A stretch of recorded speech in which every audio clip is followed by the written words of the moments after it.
en famille, en peur, en Église.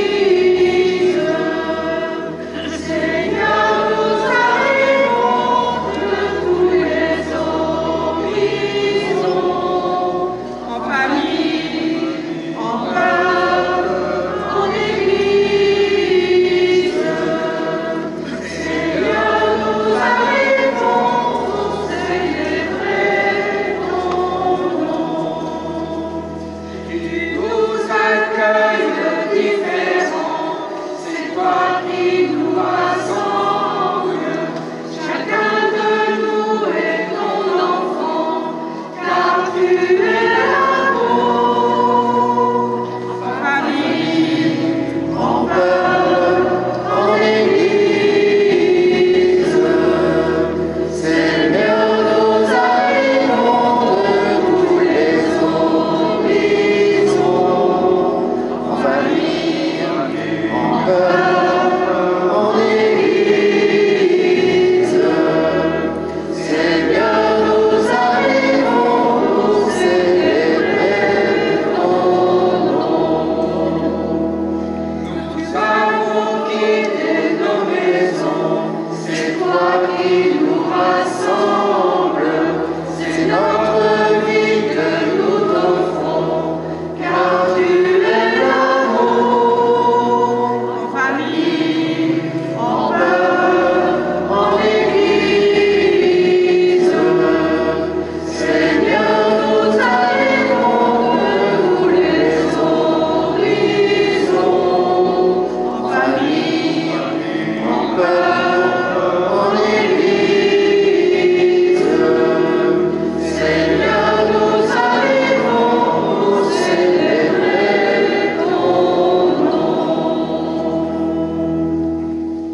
Bonjour et bienvenue à tous. Nous accueillons les familles de Monsieur Paul Larange et de Madame Marie-Jeanne Garde, inhumées cette semaine.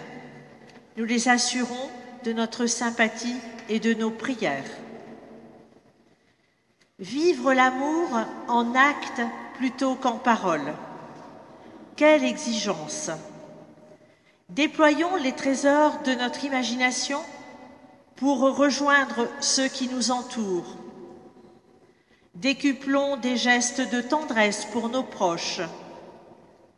Multiplions les occasions de pardon avec ceux qui nous ont blessés. Comment? En nous nourrissant de l'amour, en nous nourrissant du Christ lui-même.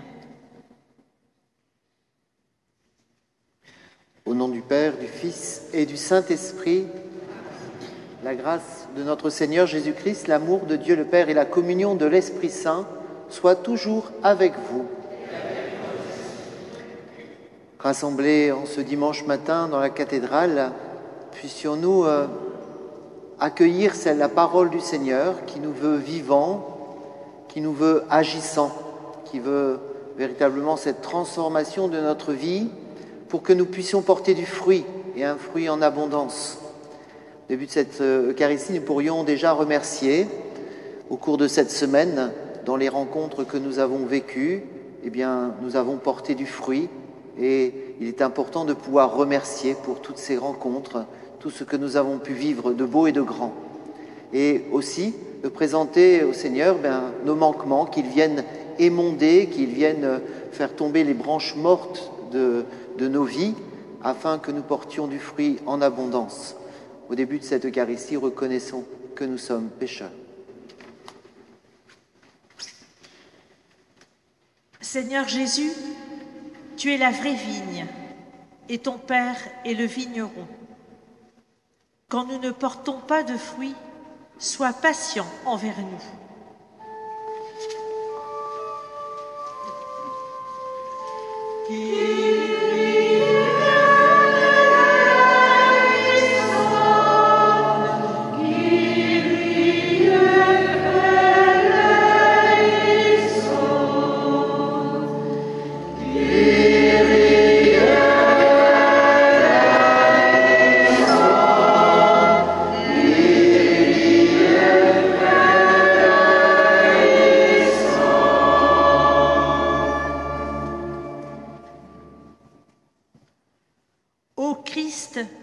Tu es la vraie vigne et nous sommes les sarments. En dehors de toi, nous ne pouvons rien faire. Garde-nous en toi.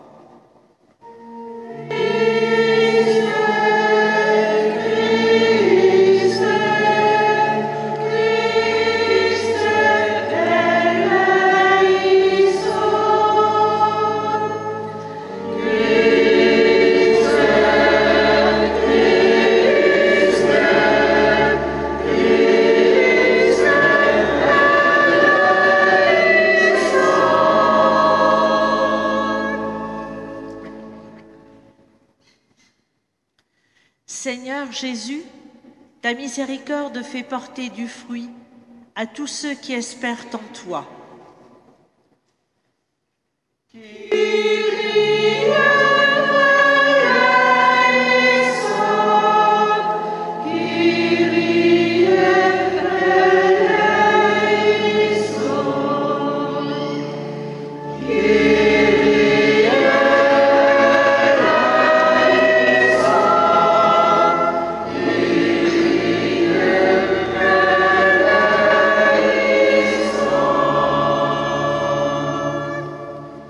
Que Dieu Tout-Puissant nous fasse miséricorde, qu'il nous pardonne nos péchés et nous conduise à la vie éternelle. Ensemble, chantons la gloire de Dieu. Gloria, Gloria, in excelsis Deo. Gloria, Gloria, in excelsis Deo. Gloria, Gloria, in excelsis Deo. Gloria, Gloria, in excelsis Deo. Gloire à Dieu. Au plus haut des cieux, et paix sur la terre aux hommes qui l'aiment. Nous te louons, nous te bénissons, nous t'adorons, nous te glorifions, nous te rendons grâce pour ton immense gloire. Seigneur Dieu, roi du ciel, Dieu le Père puissant, Seigneur Fils unique de Jésus-Christ, Seigneur Dieu, agneau de Dieu, le Fils du Père, toi qui enlèves le péché du monde, prends pitié de nous. Toi qui enlèves le péché du monde, reçois notre prière. Toi qui es assis à la droite du Père, prends pitié de nous. Car toi seul es saint, toi seul es Seigneur, toi seul est le Très-Haut Jésus-Christ, avec le Saint-Esprit, dans la gloire de Dieu le Père. Amen. Gloria, Gloria, in excelsis Deo. Gloria, Gloria, in excelsis Deo. Prions le Seigneur. Dieu qui a envoyé ton Fils pour nous sauver et pour faire de nous tes enfants d'adoption, regarde avec bonté ce que tu aimes comme un Père. Puisque nous croyons au Christ, accorde-nous la vraie liberté et la vie éternelle. Par Jésus-Christ, ton Fils, notre Seigneur et notre Dieu, qui vit et règne avec toi en l'unité du Saint-Esprit, maintenant et pour les siècles des siècles. Après sa rencontre du Seigneur sur la route de Damas, Paul s'est converti et n'a plus cessé d'annoncer le ressuscité. Comme lui, soyons témoins de celui qui nous fait vivre.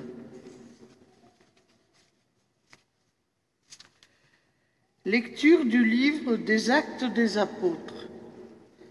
En ces jours-là, arrivé à Jérusalem, Saul cherchait à se joindre aux disciples, mais tous avaient peur de lui, car ils ne croyaient pas que lui aussi était un disciple.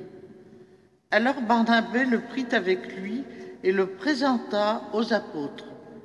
Il leur raconta comment, sur le chemin, Saul avait vu le Seigneur qui lui avait parlé, et comment, à Damas, il s'était exprimé avec assurance au nom de Jésus.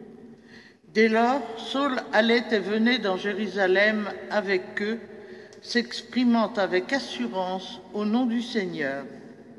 Il parlait aux Juifs de langue grecque et discutait avec eux. Mais ceux-ci cherchaient à le supprimer.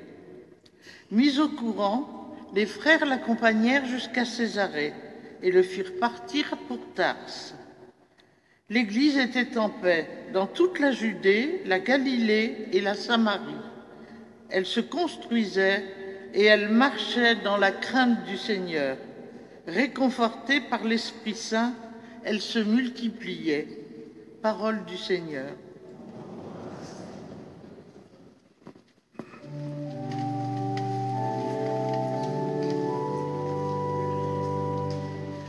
À toi, Dieu, notre louange au milieu de l'Église. À toi, Dieu, notre louange au milieu de l'Église. Tu seras ma louange dans la grande assemblée. Devant ceux qui te craignent, je tiendrai mes promesses. Les pauvres mangeront, ils seront rassasiés. Ils loueront le Seigneur, ceux qui le cherchent.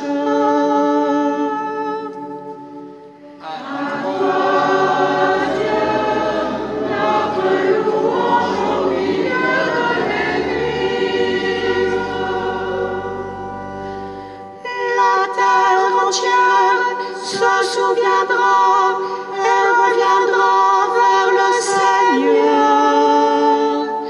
Chaque famille de nation se prosternera devant lui. Oui, au Seigneur, la loyauté, le pouvoir sur les nations.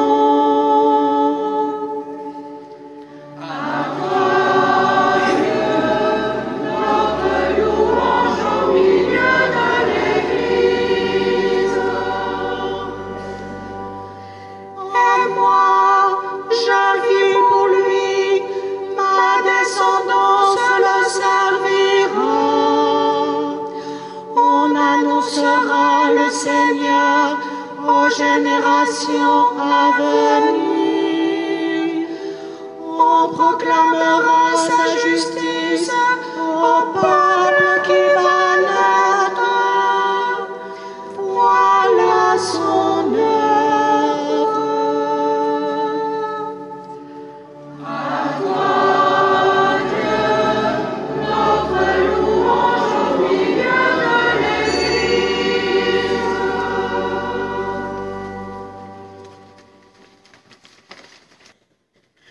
Aujourd'hui encore, Saint Jean nous redit à quel point nous sommes aimés.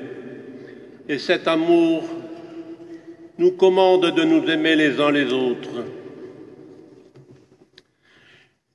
Lecture de la première lettre de Saint Jean.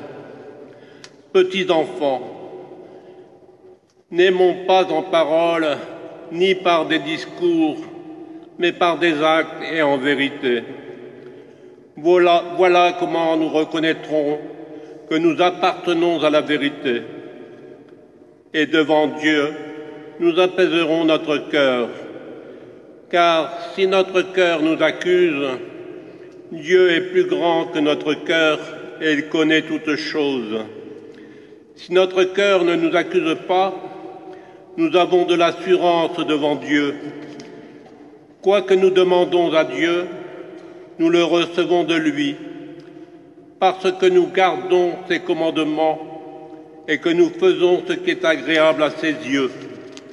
Or, voici son commandement: mettre notre foi dans le nom de son Fils Jésus-Christ et nous aimer les uns les autres, comme il nous l'a commandé. Celui qui garde ses commandements demeure en Dieu et Dieu en lui. Et voilà comment nous reconnaissons qu'il demeure en nous, puisqu'il nous a donné part à son esprit. Parole du Seigneur.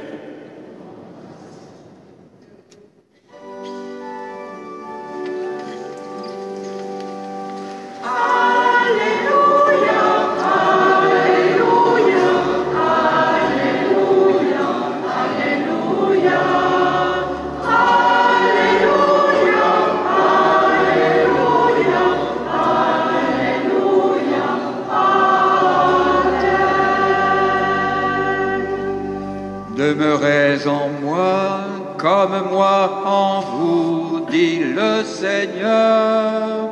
Celui qui demeure en moi porte beaucoup de fruits. Alléluia, Alléluia, Alléluia, Alléluia.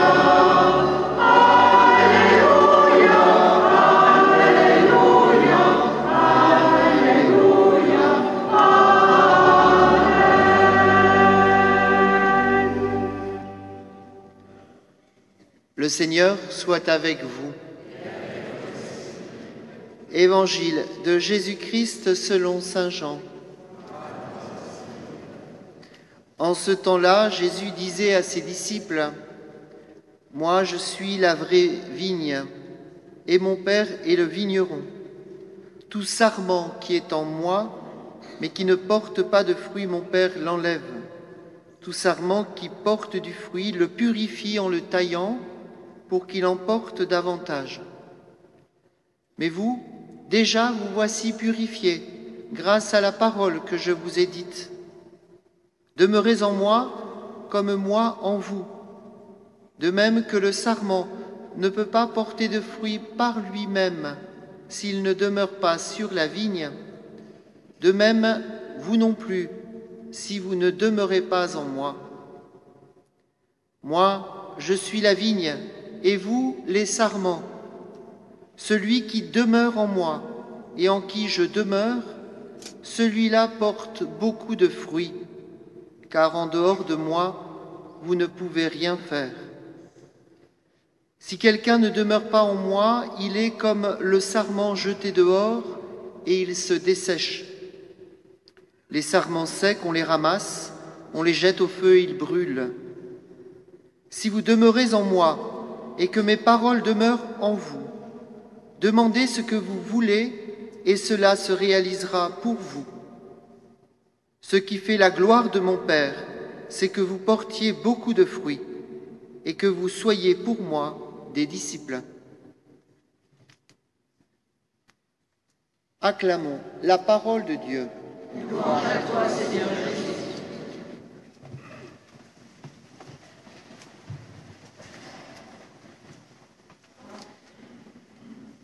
Ce qui fait la gloire de mon Père, c'est que vous portiez beaucoup de fruits et que vous soyez pour moi des disciples. À travers cette parole, je commencerai par une petite anecdote. Cette semaine, j'ai eu la joie d'être avec le diocèse à Thésée, et il est beau de voir dans une communauté comme Thésée et dans d'autres lieux d'église. Certains sont même allés à Rome voir le pape François, les servants d'hôtel. Il s'agit de se mettre en lien avec Jésus, d'être disciple de Jésus, de se mettre à sa suite, non pas comme un souvenir, comme quelque chose qui nous viendrait à l'esprit des valeurs de l'Évangile, des récits, même des belles phrases de l'Évangile, comme un souvenir ou quelque chose qui soit finalement mort, mais être disciple, c'est-à-dire être dans une relation personnelle, intime avec un vivant, Jésus, de pouvoir être dans cette relation intime avec lui, être son disciple, le suivre au moment des grandes joies et au moment des difficultés, sachant qu'il est devant nous et qu'il traverse, il a traversé la mort, il est vivant, ressuscité. Être disciple de Jésus, quelle joie! Et c'est pour nous la source pour que nous puissions porter du fruit, que nous puissions être véritablement acteurs au cœur du monde, aimer en acte et en vérité, parce que nous avons la chance de savoir que Jésus est la source de notre vie, nous avons la chance d'être en lien avec lui. Quelle chance pour nous, chrétiens, de le connaître. Je pense que, comme créature, chacun des êtres humains sur la terre est aimé de Dieu. Il est choisi par lui, il est aimé d'une manière unique. Et c'est extraordinaire de voir l'Esprit de Dieu à l'œuvre au cœur du monde.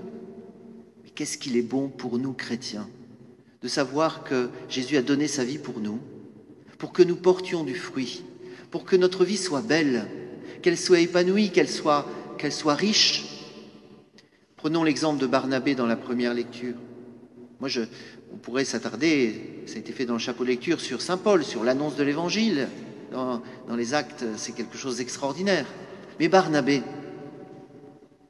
il est disciple de Jésus et il est face à une tension. Paul, qu'il connaît, qui s'est converti, qui a un feu dans le cœur, il fait peur. Et Barnabé, qui connaît la communauté de Jérusalem, va faire le lien, va rassurer, va prendre sur lui, va s'engager. Il va faire connaître Paul, pour qu'il puisse accomplir sa mission. Ce disciple de Jésus est un homme de lien. Il aime en acte et en vérité.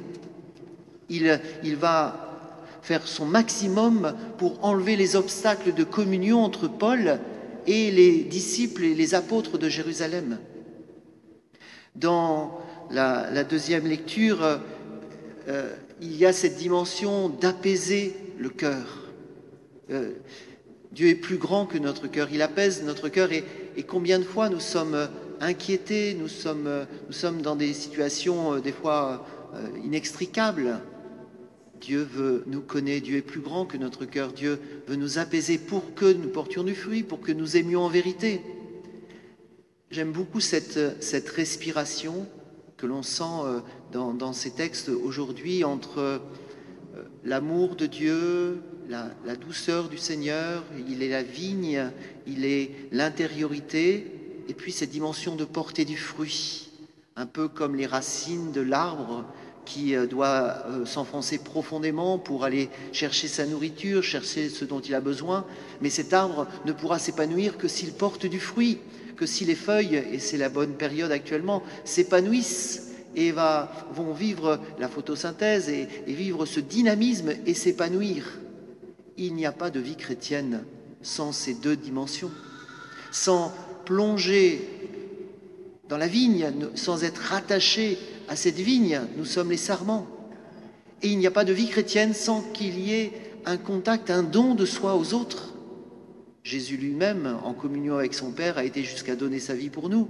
Si nous sommes ses disciples, nous entrons dans cette dynamique. Je crois que cette image aussi de la vigne peut nous inviter à nous arrêter sur le projet d'amour que Dieu a pour chacun d'entre nous.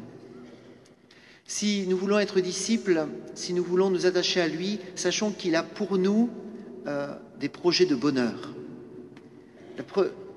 Je vais me permettre de prendre 5 points. Vous ne les retiendrez pas, c'est pas grave, vous pourrez regarder à la télévision si vous voulez, pour les reprendre. La première chose, c'est que Dieu nous veut en vie. Choisit la vie afin de vivre. Dieu ne veut pas que nous ayons une existence au rabais. Dieu veut que nous vivions en vérité. Et jusqu'au dernier soupir de notre vie, nous sommes des êtres de relation.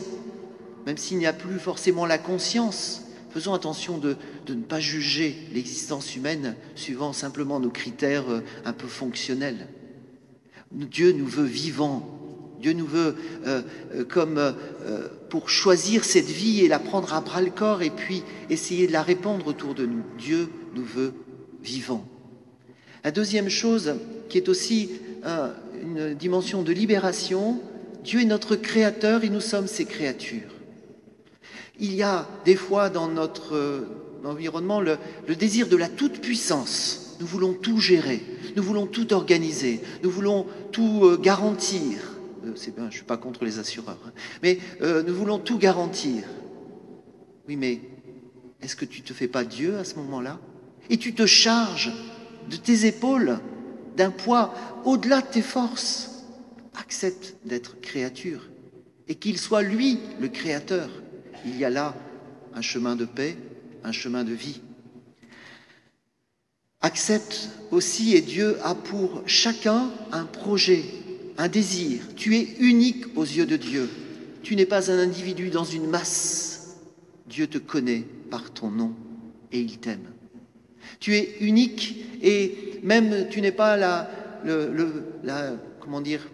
prolongation de tes parents, de tes grands-parents. Bien sûr, tant mieux si tu as un héritage. On peut partager avec l'Église aussi, merci. Mais tant mieux si tu as des choses que tu hérites par tes trésors intérieurs de tes proches. Mais tu es unique aux yeux de Dieu. Le jour de ton baptême, il t'a appelé par ton nom. Et tu sais, tu n'es pas il ne faut pas rester dans la fusion. Il faut que tu sois toi-même. Sachons porter ce regard aussi sur les autres, ne pas les prendre, ne pas en faire notre prolongation, mais respecter chacun comme étant unique. Dieu nous veut uniques, nous a créés uniques. Dieu nous veut aussi, et c'est un message important aussi, Dieu nous veut unifier corps, âme et esprit. Alors, il y a bien sûr toutes les dimensions aujourd'hui du bien-être corporel, mais il s'agit de bien comprendre que notre cœur est en lien avec tout notre être, tout notre corps, l'importance d'être unifié dans son existence. Ne nous évadons pas dans l'esprit, ne restons pas dans le matérialisme, unifions notre vie. Dieu veut que cette vie soit unifiée, corps, âme, esprit, des êtres entiers. Et enfin, 5e point, Dieu nous veut féconds. La joie de mon Père, c'est que vous portiez du fruit, et un fruit en abondance. On pourrait même dire que cette loi de fécondité, elle est très riche parce que non seulement nous sommes appelés à être féconds, mais en étant féconds, en donnant la vie, en donnant cette vie, elle s'enrichit en nous. Il y a plus de joie à donner qu'à recevoir. Il y a cette réalité que quand nous donnons, nous avons cette joie de posséder la capacité de se donner. Nous développons cette capacité qui nous rend davantage hommes, femmes. Alors, puissions-nous avoir ce désir de fécondité, ce désir qui est le projet de Dieu pour nous. Désir de vie, d'être respecté notre condition de créature, accepter que nous soyons uniques, que nous soyons unifiés, que nous soyons féconds. Voilà le projet d'amour que Dieu a pour nous. Et j'aimerais conclure simplement en disant cette double orientation, ce projet que Dieu a pour chacun dans l'intimité de son cœur, s'accomplit en acte et en vérité. Ce n'est pas simplement une intériorité fermée sur soi. Elle ne sera vraie, réelle, que si elle est ouverte sur les autres. Alors j'aimerais vous donner 2 petites orientations. Une orientation d'intériorité. Est-ce que, dans le silence de notre cœur, demander au Seigneur de faire grandir en nous ce désir de porter du fruit, ce désir d'être fécond. Et puis de l'autre côté, choisir peut-être une relation que je veux vivifier, où je veux me donner, où je veux partager, où je veux vivre cette action, cet amour en acte et en vérité. 2 pistes que je vous laisse, que nous puissions accueillir ce beau projet de Dieu. Il est la vigne, nous sommes les sarments, que nous portions du fruit. Et que, en portant du fruit, nous apportions au monde un peu plus de joie, un peu plus de paix, cet amour et cette paix du Seigneur.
Ensemble, proclamons notre foi. Je crois en Dieu, le Père Tout-Puissant, Créateur du ciel et de la terre, et en Jésus-Christ, son Fils unique, notre Seigneur, qui a été conçu du Saint-Esprit, est né de la Vierge Marie, a souffert sous Ponce Pilate, a été crucifié, est mort et a été enseveli, est descendu aux enfers. Le troisième jour est ressuscité des morts, est monté aux cieux, est assis à la droite de Dieu le Père Tout-Puissant, d'où il viendra juger les vivants et les morts. Je crois en l'Esprit Saint, à la Sainte Église catholique, à la communion des saints, à la rémission des péchés, à la résurrection de la chair, à la vie éternelle. Amen. En ces jours très saints, supplions le Père Tout-Puissant, afin que la Pâque de son Fils unique, Jésus-Christ, notre Seigneur, apporte grâce et joie au monde entier.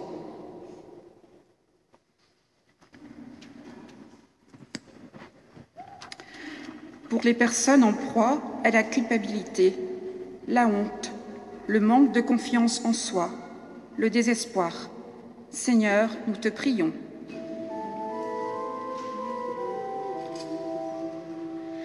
Sur les chemins de la vie, dirige-nous, Seigneur.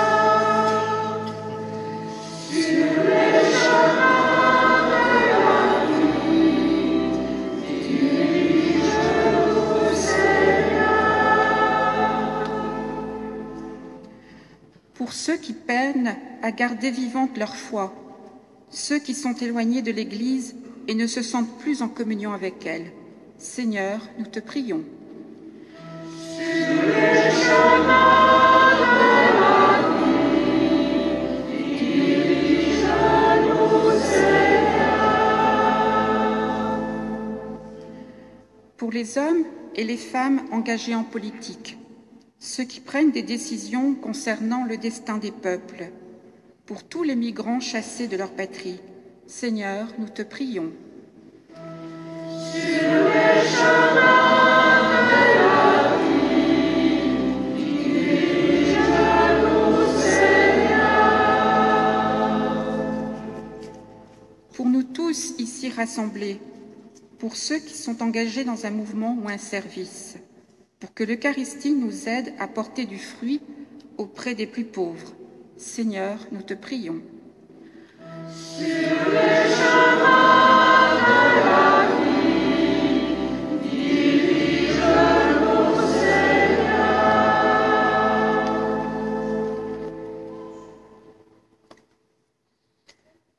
Réunis, à tes fidèles, Seigneur, tends une main secourable, qu'ils te cherchent de tout cœur et voient exaucer leur juste demande.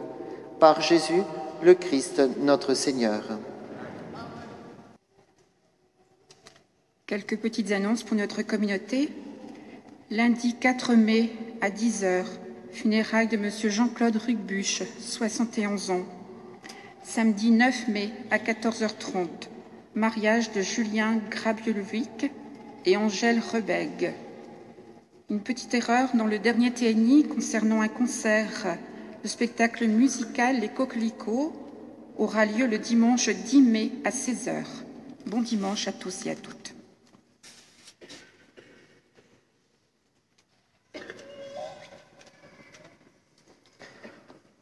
Prions le Seigneur.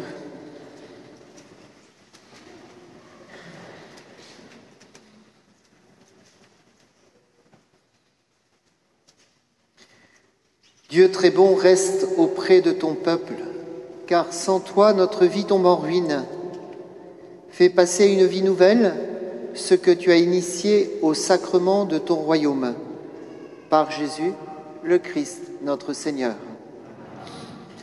Nous sommes donc invités tout au long de la semaine à faire plonger toujours davantage nos racines dans l'amour de Dieu et d'étendre nos feuilles vers l'amour de nos frères. Le Seigneur soit avec vous. Que Dieu Tout-Puissant vous bénisse, le Père, le Fils et le Saint-Esprit. Allez dans la paix du Christ.